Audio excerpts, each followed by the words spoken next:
Hello and welcome to On the Edge. I'm Dr. Jonas Moses. This hour we are having a conversation in ophthalmology. With me to have that conversation is Dr. Michael Blair. Dr. Blair is at the University of Illinois Eye and Ear Infirmary here in Chicago, Illinois. And I'll introduce that in just a second. We are going to be talking this hour about diabetic retinopathy. If we have time, we'll also hopefully get to neovascular glaucoma.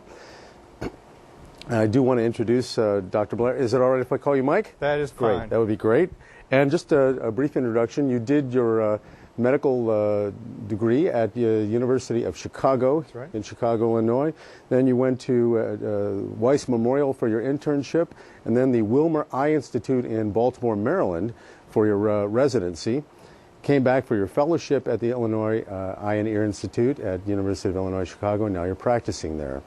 You specialize in vitreoretinal surgery, if I have that correct? That's correct. And I know that you're published. You've done some publications in age-related macular degeneration, viral retinitis, oxygen delivery to the retina, and antibiotic delivery to the eye.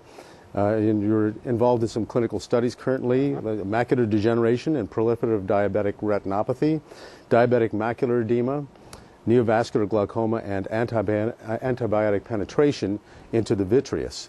Welcome to the program. I'd like to start by asking you a little bit about your typical population as a clinician. Now, you are a vitreoretinal surgeon.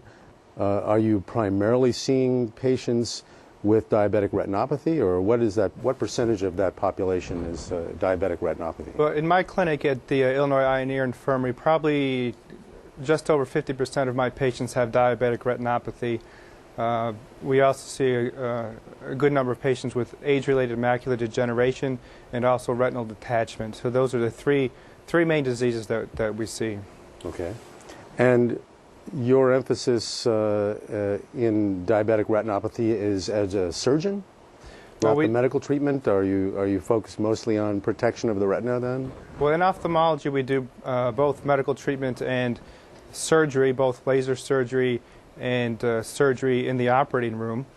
And so we treat both of those in the clinic and in the operating room. Let me ask you, since we're talking this hour primarily about diabetic retinopathy, what is diabetic retinopathy and what about diabetes causes it to take place? Let's start with that. Okay. So diabetic retinopathy is caused by a microangiopathy or damage to blood vessels in the retina, which is the tissue that senses light at the back of the eye. And this is caused from the diabetes. The exact pathogenesis is not known, but it appears to cause a loss of pericytes which line the outside of the blood vessels, and the blood vessels become weak. Then there's leakage of fluid into the retina, and the retina becomes thicker, and then it doesn't work as well, and that's diabetic macular edema. And the other thing that happens is there's lack of blood flow because of the problems with the blood vessels. Then the eye attempts to produce more, attempts to acquire more nutrients and oxygen for itself, and produces factors such as vascular endothelial growth factor to grow new blood vessels so that it can get its required nutrients. Unfortunately, the new blood vessels are fragile and they bleed and they cause scar tissue, which causes retinal detachment and visual loss. Now, these vessels tend to grow out into the vitreous, don't they? Well, they grow from the retina, and then they tend to grow onto the back of the vitreous, the posterior hyaloid face, and then that grows sort of towards the center of the eye. Depends on how much the vitreous is detached from the retina itself. But then they bleed, and then the blood blocks vision. They cause retinal detachment from scar tissue formation. Is it well known, appreciated, what population of diabetics are going to develop diabetic retinopathy? Well, any person who has diabetes is at risk for diabetic retinopathy and should have an eye exam at least once a year.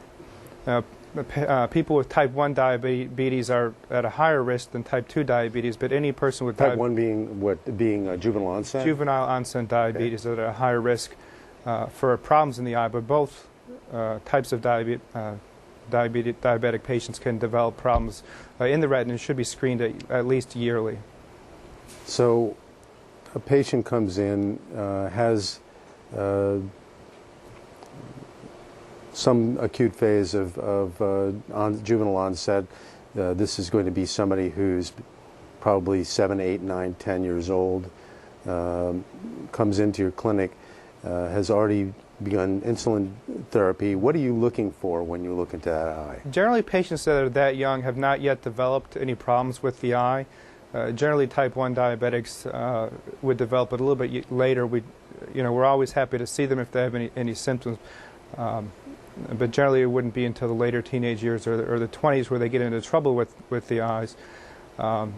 Some period of time has to elapse from the onset of the diabetes to when you have the difficulty with the blood vessels. So usually it wouldn't be somebody that young. Does it matter how well their diabetes is managed?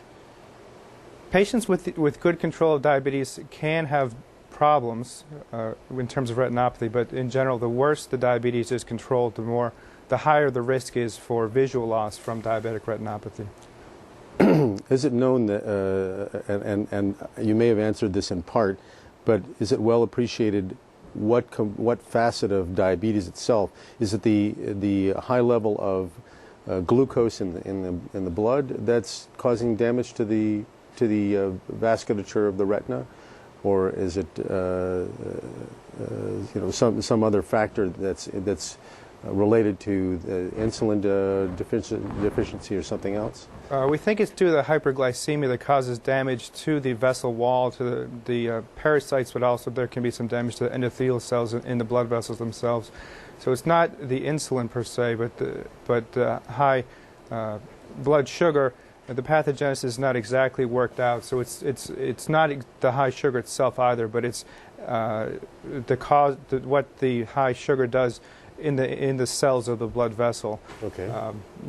There's some processes downstream that occur, but the exact pathogenesis and how you get to the microangiopathy is not well worked out, because it takes a while to develop the microangiopathy. It's somewhat hard to study in animals, because you have to make animals diabetic, and then it takes several years for them to manifest the changes in the eye. And animals like mice sometimes don't live long enough to really see appreciate that. Of course. So it's difficult to study, but there are some models in rats and in some mice as well. But it has been a hard thing to study.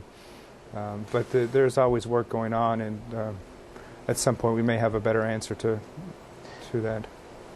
And is this typically a bilateral sort of a situation? If you have neovascularization, or if you have diabetic retinopathy in one eye, you're going to have it in both eyes?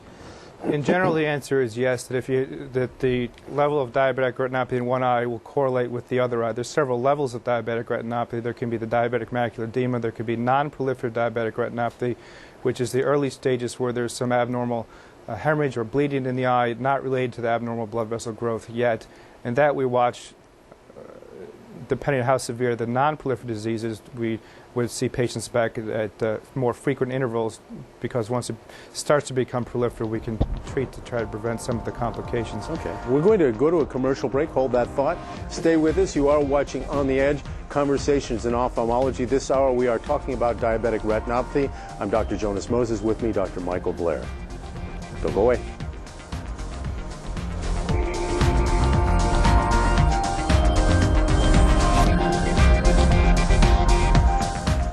Hi, I'm Michael Momando. You're watching the In Time TV network, where professionals save big time connecting with their community worldwide.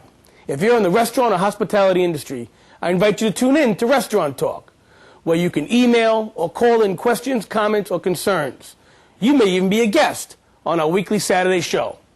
To see a recent tasty episode of Restaurant Talk, please tune in to www.intimetv.com.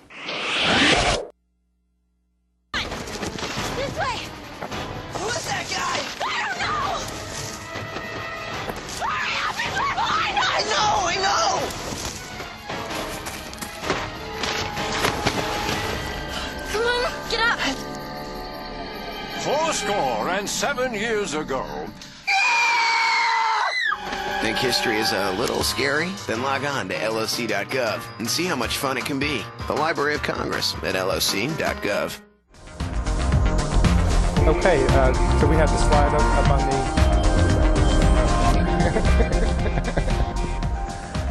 Hello and welcome back to On the Edge, Conversations in Ophthalmology. This hour we are talking about diabetic retinopathy. I'm Dr. Jonas Moses. With me this hour, Dr. Michael Blair from the University of Illinois in Chicago's Eye and Ear Infirmary.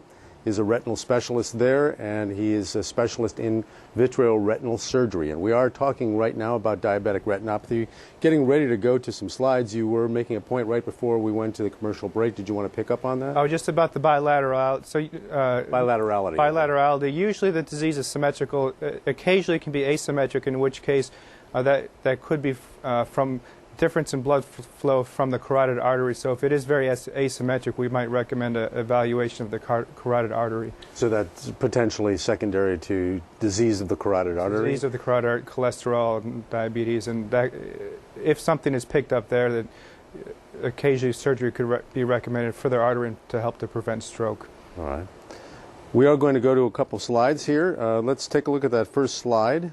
So the first slide is the fundus or the retina of the left eye of a patient who is in her mid-50s with type 2 diabetes. Towards the right, there's some white areas which are hard exudates, which is an accumulation of lipid and other products that have exuded out of the arteries and are located within and occasionally underneath the retina. And they're associated with retinal thickening. Also can be seen some microaneurysms, the little red dots towards the right again, and these leak fluid. This causes macular edema, which can cause worsening of the vision.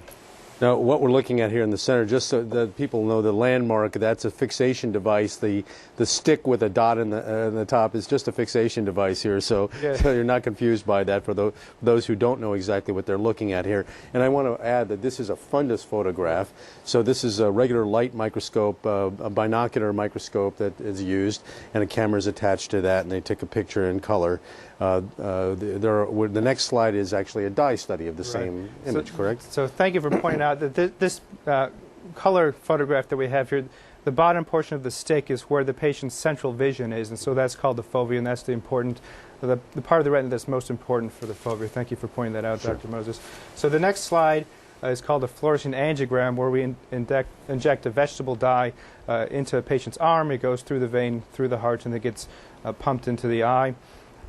The vessels are more easily visible on this type of photograph. And you can also see more if there are bleeds into the interior of the eye. You can see those bleeds lit up. They look cloudy. Right. That's what we're seeing so here. Then, yes. So then also the dye leaks with other components of the blood into the retina, and you can see the little white dots are the microaneurysms, and there's a little fuzzy whiteness around them indicating the leaking, which causes the fluid.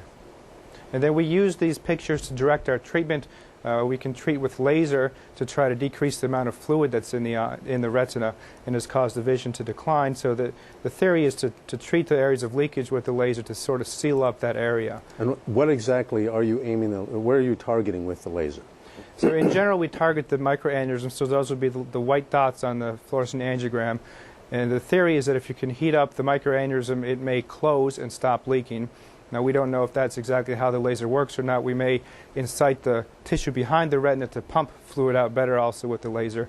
But the studies have shown the benefit to laser treatment, and we use the angiogram to treat the areas where the leakage is to stop the leakage. And from past shows, I've discussed these landmarks with my viewers, but the retina is part of the uveal tract. So the vascular layer of the retina, is that the surface of the retina? Is that on the nerve fiber bundle layer? Is that behind the nerve fiber bundle? Just to be able to appreciate when the laser hits that, is it hitting the surface of the retina? So the retina is actually neural tissue that is on anterior or towards the center of the eye as compared to the uveal tissue, which is behind the retina. And the retina connects directly to the optic nerve and then into the brain. So it is neural tissue, and it can be thought of as an extension of the brain. And the blood vessels in the retina are on the inner retina, at the part towards the center of the eye. Closest to the vitreous. Closest to the vitreous. The outer retina does not have blood vessels in it, and they get their nutrients from the tissue behind it called the choroid. Do we want to move to the next slide here? Now this is So the next slide here is called an optical coherence tomogram. and we've done a program on OCT. So So this measures the thickness of the retina. So on the right side here, the retina is thicker than it is on the left side, which correlates to the area of thickening that we saw in the previous photographs. And this patient underwent laser treatment to the areas of leakage. can you appreciate that looking at the OCT? You can appreciate the area of thickening, and there's a lighter or area on the right side, which is the hard exudate. Okay. I guess I have a black and white picture, but it's orange. The orange layer in the middle there is the hard exudate, or the whiter area that we saw in the other picture. And we can actually measure that, and it's thicker than it should be. Okay. And then the next slide is after treatment. This is the same patient, the same area imaged by the optical coherence tomogram, and you can notice that That's dramatic difference. that there's a dramatic difference due to the laser. And her vision improved from 20/40 to 20/25, so she's doing great. She has almost normal vision in this eye now, and that's after the laser treatment, which works very well. Out of curiosity, and when you're using this laser, now it's a very, very small coherent laser, but what kind of damage does that do to the retinal fiber layer? So we attempt not to damage the retinal fiber layer. We attempt to use a color of laser. I personally use yellow, some people use green, and that is absorbed by the hemoglobin that's in the blood, in the microaneurysm. And so we attempt not to damage the retina.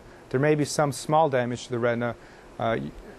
Generally, when we treat the microaneurysm, some heat energy is absorbed by the retinal pigment epithelium behind the retina, and there's some scarring that occurs there. So there's more damage we think that occurs there than perhaps in the retina itself, because we try to use lighter burns for this type of treatment to try not to damage the retina itself. Okay. But having said that, there can be some scarring that occurs that occasionally can get a patient into trouble years later if the scarring on the tissue behind the retina enlarges, or if there's damage. Does it contract or something like that? The retinal pigment epithelium, more than contraction, it proliferates, and then there can be some pigment changes behind the retina.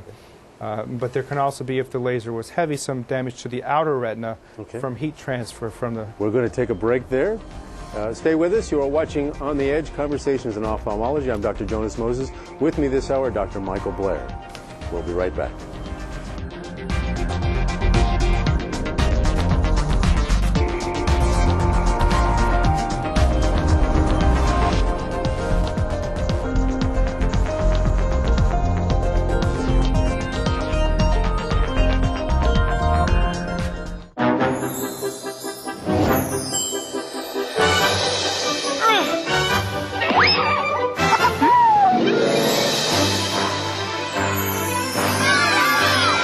Once they've outgrown their toddler seat, they're still not ready for adult safety belts alone. 4'9" is the magic number. Until then, kids need a booster seat. Make sure your little pumpkin gets there safely. Visit boosterseat.gov.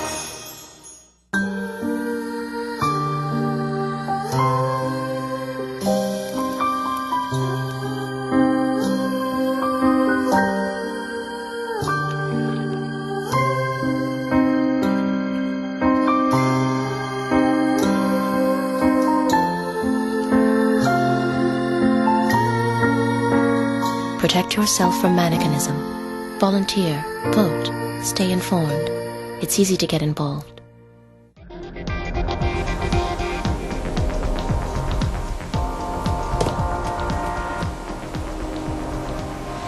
Hello and welcome back to On the Edge, Conversations in Ophthalmology. This hour we are talking about diabetic retinopathy. I'm Dr. Jonas Moses. With me, Dr. Michael Blair from the University of Illinois in Chicago's Eye and Ear Infirmary. I want to remind you viewers who are watching on Saturdays between the hours of noon and 1 o'clock Central Standard Time in the United States, regardless of where you are in the world, if you want to join the conversation, ask questions, make comments, become a part of the conversation, simply send an email to ask@intimetv.com. That's ask@intimetv.com. And we have someone monitoring that email address, and we'll take your questions. So we were in the middle of talking, Mike, about the treatment with laser, and you're going to now go to the next slide and talk a little bit about the outcome. So this next slide shows the visual acuity after treatment for laser is in the darker line at the bottom of this graph, and the control group is in the dotted line. This is from the early 1980s, from the early treatment of diabetic retinopathy study. Now the event rate is what we call moderate visual loss, or worsening of the vision by a factor of 2. So you can see that the upper dashed line, at 3 years, about 30% of patients had a significant or moderate visual loss. And when you say control group here, that's untreated? Untreated, without laser treatment. Okay, this was in the early 80s, before when we were trying to establish that laser was effective. All right. And the treatment group, the dark line, at 3 years had a 12 or 13% rate of moderate visual loss. Substantial So improvement. it was significantly better, and so that is the standard therapy currently. However, we're working on ways to decrease the visual loss from 13% to closer to 0. And so the new treatments that we have involve injections into the eye of a factor that has it's an antibody to vascular endothelial growth factor. As I was talking about previously, when the retina has relative lack of blood flow, VEGF. It secretes VEGF, right, which then creates more blood vessel growth. Now this factor also was originally known as a permeability factor, and it also causes leakage in addition from the blood vessels in addition to new blood vessel growth. So we are investigating use of this one of the drugs called Lucentis or ranibizumab. So similar to Avastin? It's similar to Avastin, which is bevacizumab. They're both made by the same company. Some studies have been done with the Avastin, some have been done with the Lucentis. Lucentis was designed specifically for the eye. Avastin was designed for colon cancer for intravenous use. We actually have talked about this in past shows as well. There's a debate in the ophthalmology community whether there's an advantage of one over the other. One is more expensive than the other. One is much more expensive. And we've had that conversation as well. But both work in a similar method, and they bind the VEGF. And there's been some small studies at present that have shown a reduction in thickening and improvement in vision with those injections. And so we at our institution and all across the country are involved in what's called DRCR Net, which is Diabetic Retinopathy Complications Network.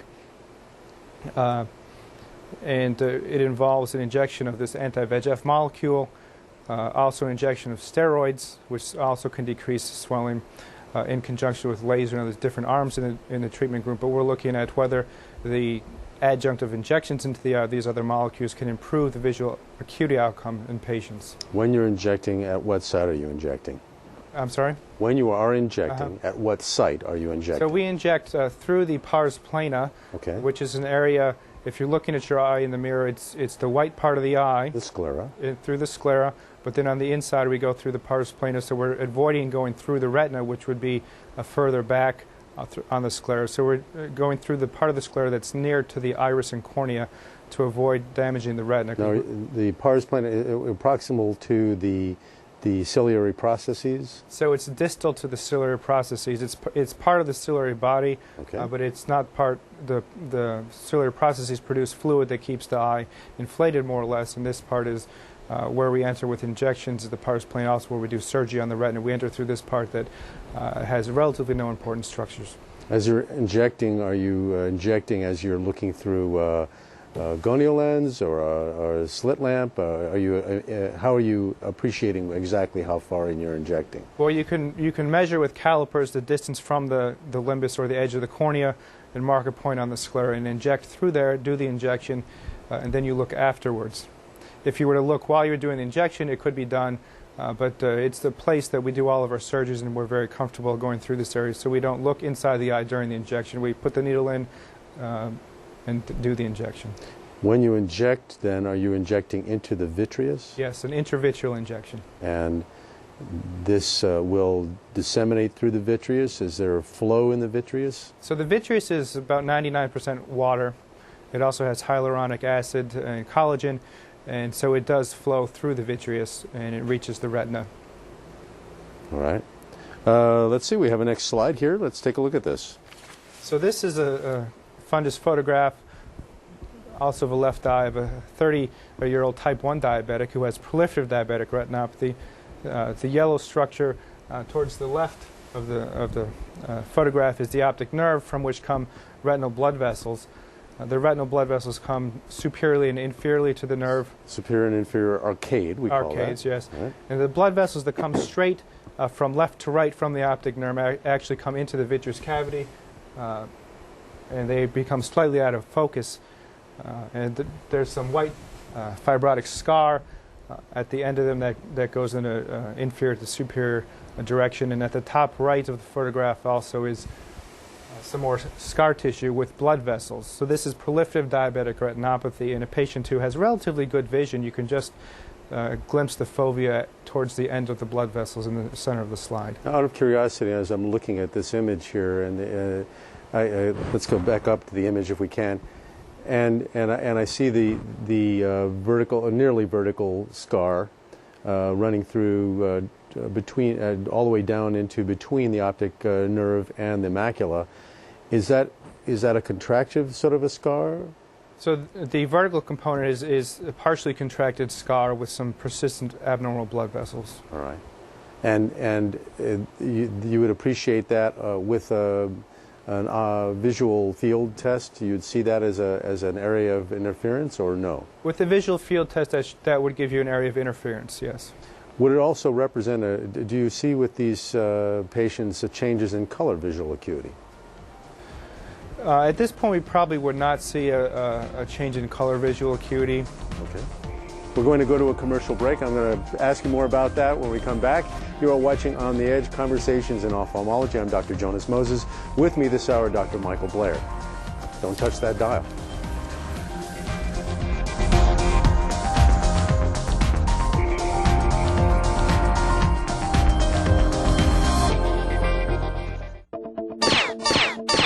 Today, we're moving faster than ever before.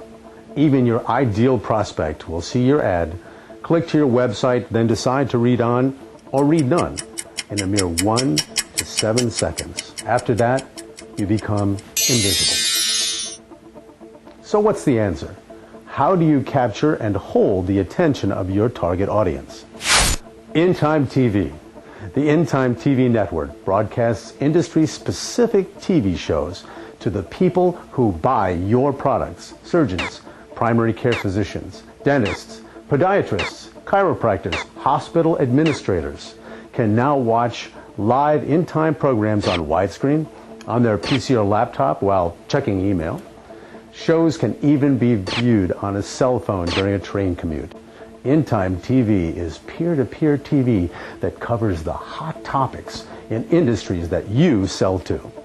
In-Time TV shows are broadcast worldwide via the internet, yet the cost of running a 60-second commercial is a fraction of what you'd pay for a display ad in a trade magazine.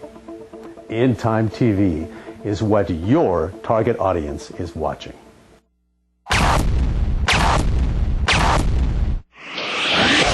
Keeping professionals engaged worldwide. Mom? Dad? How long should I wait for you? If I'm at soccer practice. What if something happens? Will you come get me?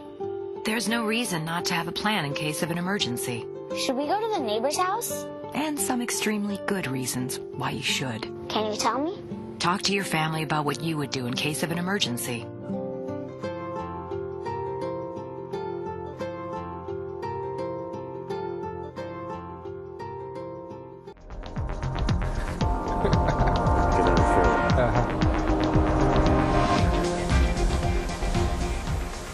Welcome back to On the Edge, Conversations in Ophthalmology. I am Dr. Jonas Moses. With me this hour, Dr. Michael Blair from the University of Illinois, Chicago, Eye and Ear Infirmary. We are talking this hour about diabetic retinopathy, and hopefully if we have a little time, we'll talk a little bit about neovascular glaucoma as well. I want to remind you that if you are watching this show live, you can join in.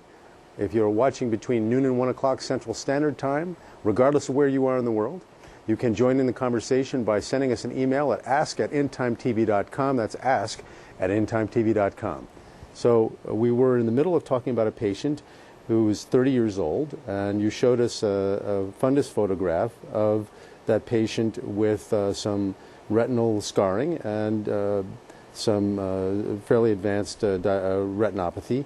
And now we're going to go look at the same patient's eye with a dye injection study here. So let's go to that. So this is a fluorescein angiogram, and the blood vessels are much more apparent because the dye is coursing through them. So again, here you can see coming from the optic nerve a frond of abnormal blood vessels. Just can we go back to the last slide? Is the fundus photograph of this? If we can go backwards for 1 second to just the previous slide. There we go. I just wanted to compare this for those viewers who are just joining us. So this is the fundus photograph, the color photograph. Now if we can go to the next slide, now you can see what you really cannot appreciate on that color slide with the fluorescein angiogram. There's a large frond of the bleed and vessels almost obscuring the macula there. Right. Yeah. So it does obscure part of the fovea, and also at the top right you can see more abnormal blood vessels, and actually coursing over to the right of the photograph as well. Okay. So proliferative diabetic retinopathy causes visual loss in patients, and if we could move to the next slide. Type 1 diabetics, or juvenile diabetics with younger onset, is the top line here, and over half of them in their lifetime will develop proliferative diabetic retinopathy, so they do really need to be monitored frequently. The middle line is older diabetics, type 2 diabetics. And when we say older, we're typically talking... So type 2 diabetics, so older onset. 20s, 30s? Generally after age 30, but... After 30, okay. Nearly 30% of those patients can develop proliferative diabetic retinopathy as well. Okay. And so then if we move on to the next slide, all right. Also in the 80s there was the studies done with laser done in a different area, not in the macula, which we did macular laser to treat diabetic macular edema, but for proliferative diabetic retinopathy the theory is if you can cause a reduction in the production of vascular endothelial growth factors. Back when the study was done, people postulated different factors and it wasn't known what it was, but they essentially ablated peripheral retina in hopes of interfering with the process? In hopes of causing decreased production of the factors that led to growth of the abnormal blood vessels. So you sort of sacrifice a little bit of the side vision, sacrifice the peripheral retina and the peripheral vision to save the central visual acuity. And so again here in the top dotted line is the control group, which did not receive any laser, and the bottom line is the patients in the study who did receive laser, and there's about a 50% reduction in, now this is to the 2200 level, or what we consider legal blindness in a particular eye. So there was a reduction by at least half, from about 30% to 12 or 13% or so at 5 years of progression to legal blindness from proliferative diabetic retinopathy. Okay. So the laser was very beneficial, but as you can see, there's still a substantial number of patients who have decreased vision despite having had laser surgery. So we're in search of new treatments to decrease the number of people who lose vision, and also perhaps to avoid sacrifice of the peripheral vision. All right. On the next slide. So this is our same patient. He received... How long out is this after? This is 1 week after the previous photograph. Okay. And here he had received the Avastin injection that we talked about, the intravitreal injection of the anti-VEGF molecule. All right. And there's a regression of the actual blood vessels. So if you look next to the nerve going straight to the right, you do not see any red blood vessels in that area. The fibrotic scar still remains because the molecule works against blood vessel growth, not against scar that has formed already. And out of curiosity, is there any research that you know of that's looking into scar reversal? Because there certainly are some there's some biomedical engineering, tissue engineering going on around scars on on the face and things like this after injury and whatnot. I wonder if they're having any success in looking at those things in the eye yet. Well, those things are being studied. There's also abnormal blood vessels that grow from age-related macular degeneration, and so companies are looking into factors that block scar formation or in both age-related macular degeneration. I'm not aware this is doing it in diabetic retinopathy at this point, but if they did it for macular degeneration, presumably it would work as well for proliferative diabetic retinopathy. So there are companies developing that, and those are in phase 1 type studies right now. Okay. So we have a next slide here. So this is looking at the temporal area or the more peripheral area of the same patient. That would be the next slide.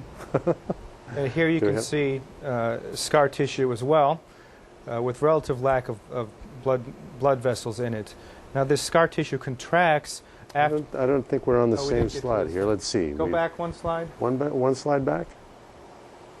We seem to be missing this. We must be missing a slide here. Okay, so then we'll go to the next slide. There it is. Oh, there it is. There it is. Okay, good. So you can see the white scar tissue with relative lack of blood flow. And that scar tissue contracts and it causes retinal detachment. The natural history without treatment is for it to keep growing and then to contract and cause retinal detachment, which leads to blindness. After laser or avastin injection, as the blood vessels recede, the scar does contract as well. So something we worry about. And after an injection in avastin in a patient like this, we proceed to surgery relatively quickly. So if we go to the next slide, or maybe it was the previous, yes, this slide, we have actually taken the patient to surgery, gone inside his eye. We put instruments through the same pars plana where we stick the needle for the injection in the operating room under sterile conditions, have very tiny scissors and lights and other instruments, and we physically cut out and remove the scar tissue. And this is his eye after we had done that. And you can see that the scar tissue emanating from the optic nerve has been removed. And I'm wondering, now it shows up a little better in my black and white printout, but it looks like they're in the inferior retina there's some traction. Well, there's a very small amount of residual scar around the inferior arcade that you're noticing. It does also show it better in black and white, I think, than on the color photograph, but you can see some white there. And that is actually a small amount of membrane that is, or residual scar tissue that is still there but not causing any retinal detachment. Does that impact the visual acuity at all? That is not going to impact his visual acuity. Okay. It's well away from the macula. There's a little bit of striae in the temporal macula. I see that as well. But he was 20/25 at this point, and that's not impacting his vision. Occasionally, after we remove the scar tissue, it can grow back. And, we may need to do further surgery if it impacts his vision. But the fact that we see it there doesn't mean that it needs to have anything done to it. But the point of this is that with the avastin injection, the blood vessels went away, and we could very easily remove the scar tissue without having bleeding during the surgery. So it makes the surgery go better, and we think the visual outcome's better as well. But that also is not substantiated by a clinical trial. And okay, we're going to hold there. We're going to go to a commercial break real quickly. Stay with us. You're watching On the Edge, Conversations in Ophthalmology, and we'll be right back.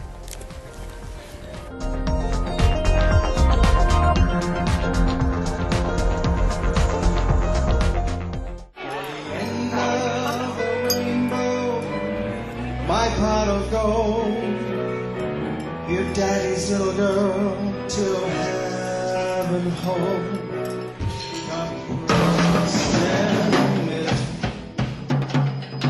It's easy to tell if you've had way too many. But what if you've had just one too many? Buzz driving is drunk driving. Hey guys, thanks for coming. Are we in trouble? No, you're not in trouble. I just want to set some ground rules. Like what? Well, remember last week when you hit Vinny in the head with the shovel? I do not recall that. Of course not. Well, it was pretty graphic. Too graphic for the kids. So I'm going to have to block you. I got to make this up to you. This is Vinny's watch, and I want you to have it. You deserve it. Thank you. That's really not necessary. No. Come here.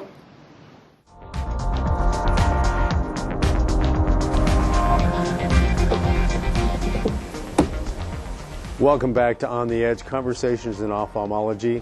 This hour we are talking about diabetic retinopathy. I'm Dr. Jonas Moses. With me, Dr. Michael Blair from the University of Illinois Chicago's Eye and Ear Infirmary.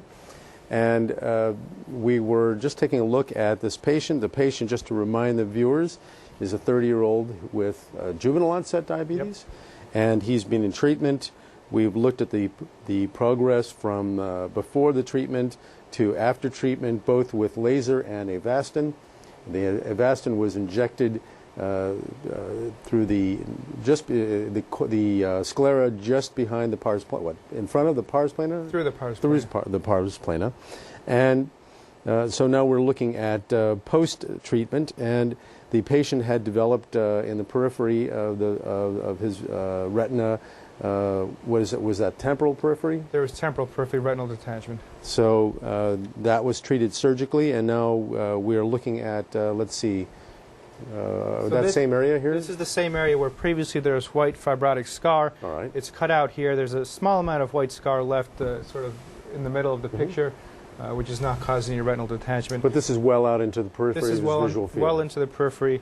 At the bottom of the picture you can see some sort of black spots. Those are laser that were performed during the surgery. To tack it down, or? Well, at that point it wasn't to tack it down. It was more to reduce the production of VEGF after surgery. Okay. So more peripheral ablation with the laser. Now, in this case, when you remove surgically the peripheral retina, what are you using to tack down the remaining retina? So we didn't remove peripheral retina. We removed the scar tissue. We found the surgical plane between the scar tissue and the retina. Okay. And we have micro scissors that go into the eye, and we cut with the scissors. We also have micro picks and different instruments.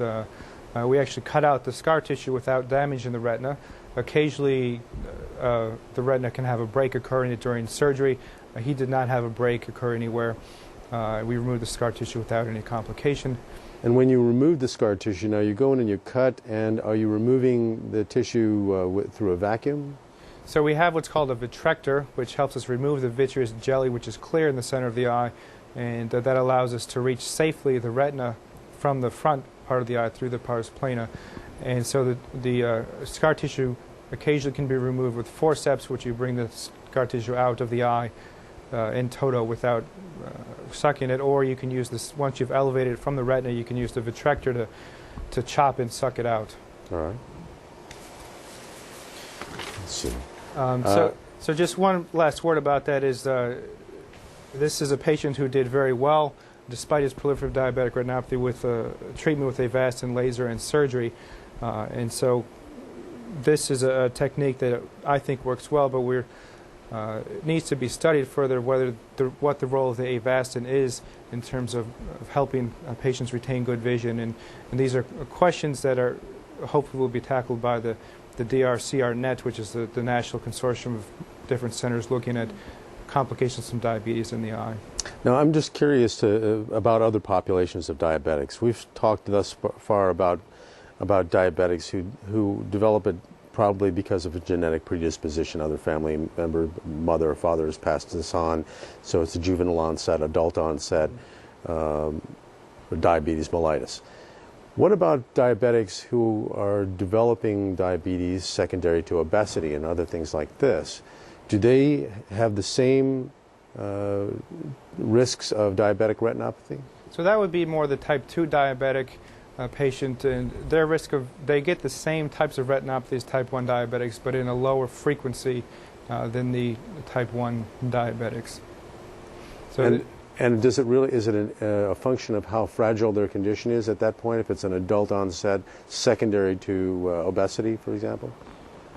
The adult onset, in general, the worse the diabetes is controlled, the more predisposed the patient is to develop diabetic retinopathy. So they have a better chance for outcome if they maintain their stability. Right. So there's evidence that the better the diabetes is controlled, the less progression there is to diabetic retinopathy and visual loss in terms of either diabetic macular edema or proliferative diabetic retinopathy. And I wanted to ask you about visual field loss. That's an area of interest for me, and we'll talk a little bit about it in glaucoma as well.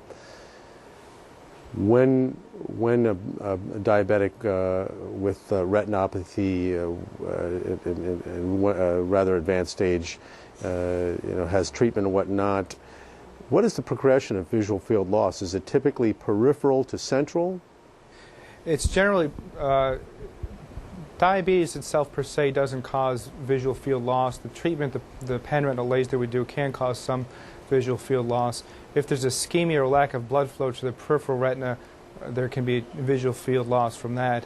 But in diabetes, we don't generally peripheral field going being lost before the central field, but patients can develop forms of glaucoma from diabetes and other problems from retinal vasculature that cause peripheral vision loss. And that reminds me that it would be nice to use that as a segue into talking about a type of glaucoma, neovascular glaucoma.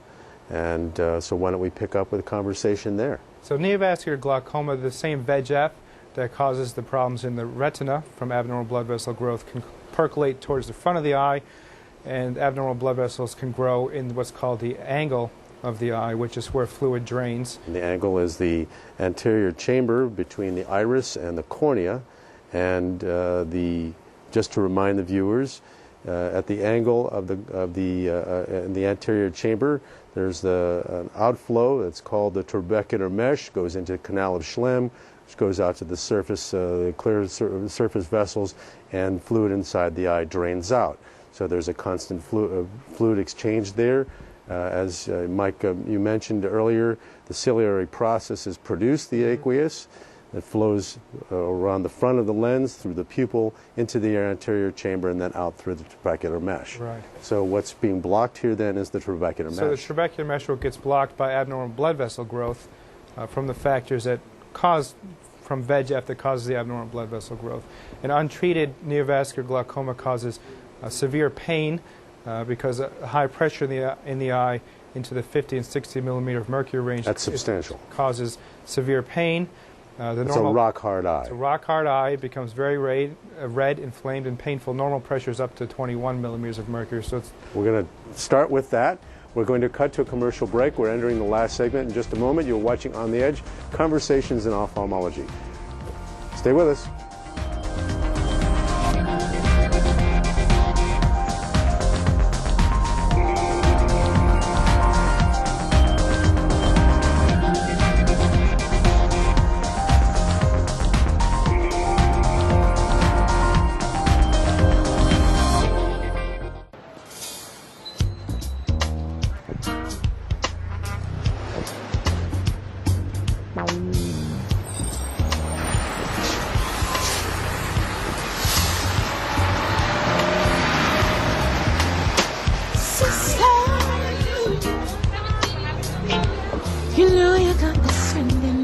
Family and friends can provide the support you need to reduce your risk of cancer, diabetes, heart disease, and stroke. Eat right and get active.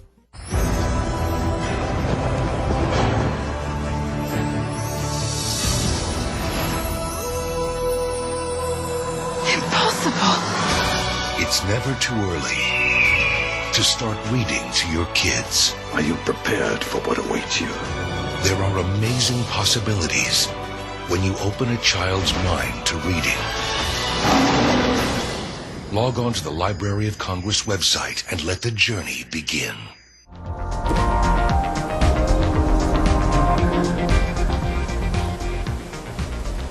Welcome back to this final segment of On the Edge, Conversations in Ophthalmology. This hour, we started the conversation talking about diabetic retinopathy.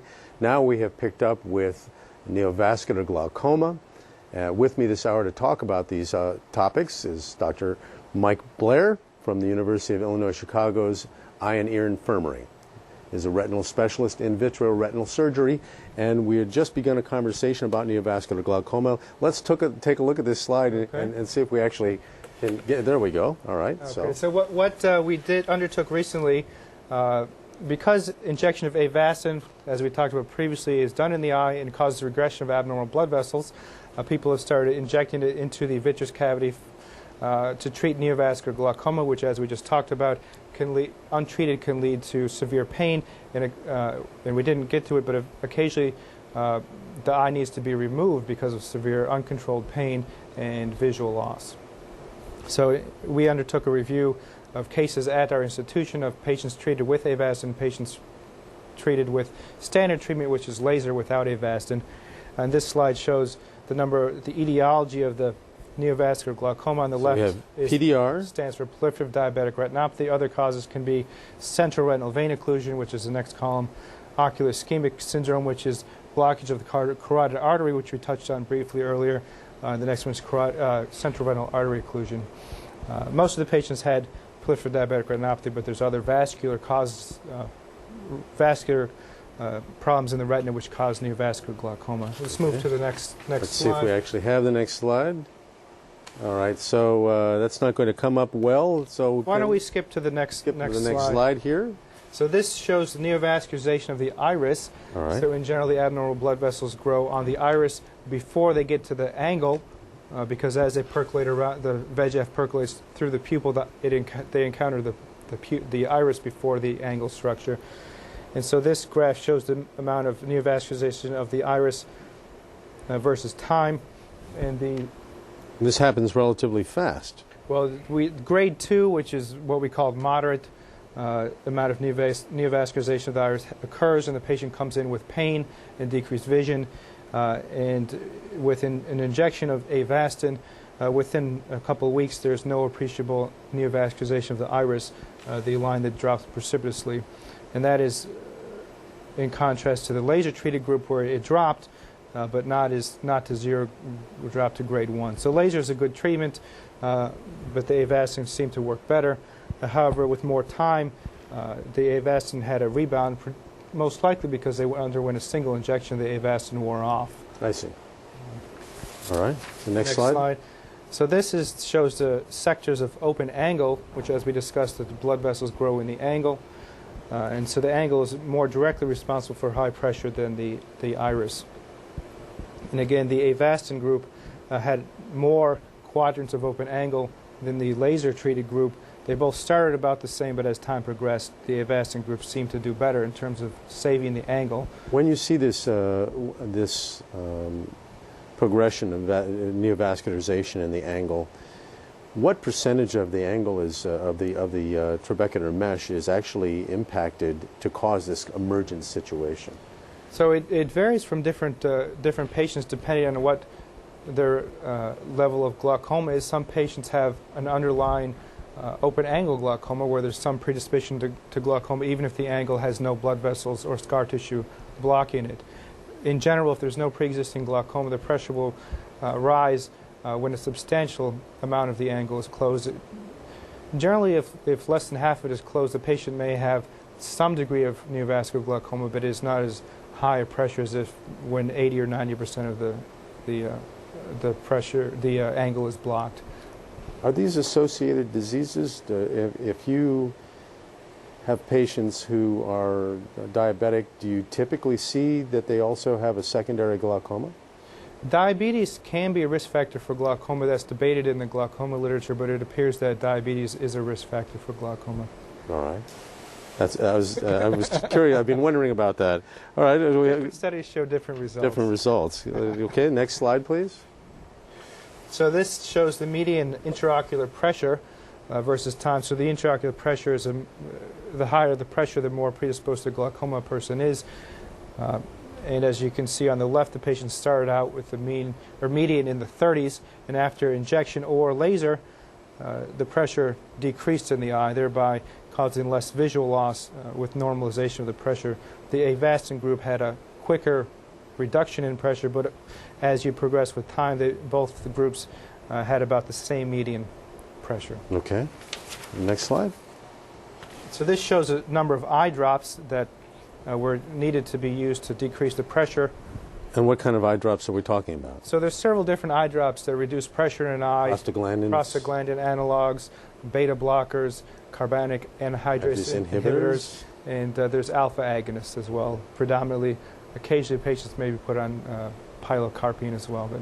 But the significance of pilocarpine is that we see the pupil gets very small, but it also means that the iris is pulled as much as possible away from the angle of the eye. We are down to 2 minutes. I would love to be talking more about this, and we have to close. So I'm hoping, Mike, that you'll join us again, and I appreciate very much having you come in. It sounds like we have plenty more to discuss. Certainly, I would love to have you back for perhaps a conversation on glaucoma. We have not done that yet. Well, thank you very much for having me. I'm glad to be here. I'll be happy to come again. I'll be delighted. We're hoping to